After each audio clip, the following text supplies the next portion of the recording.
ले गए, जहाँ उनका लालन पालन नंद और यशोदा ने किया। गोकुल में रहते हुए कृष्ण ने अनेक अद्भुत बाल लीलाएं की।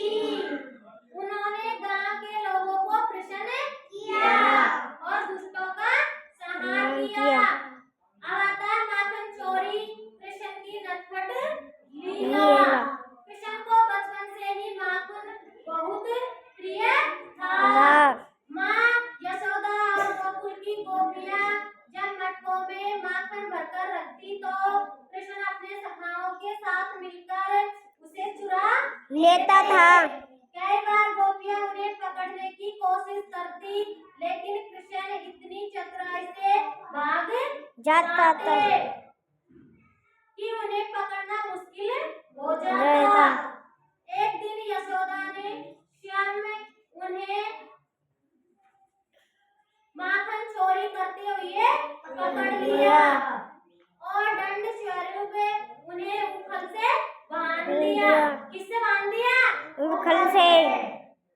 इसी दौरान उन्होंने खेल खेल में यमला अर्जुन नामक वृक्षों को गिरा दिया, जिससे उनमें बंधे दो देवताओं को मुक्ति मिली। यह घटना गांव भर में चर्चित हो गई और कृष्ण की इस अलौकिक शक्ति से चकित रह गए। कृष्ण को बचपन में सबसे ज्यादा क्या पसंद था? माखन।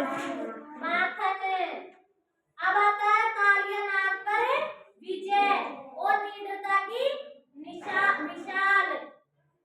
गोकुल के समीप यमुना नदी में कालिया नामक एक भयंकर नाग रहता था, जिससे नदी का जल अशुद्ध विषैला हो गया।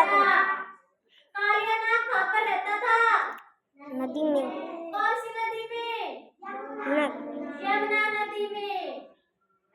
गांव के लोग इस जल को पीने से डरते थे और उनके पशु भी इससे बीमार पड़ जाते थे।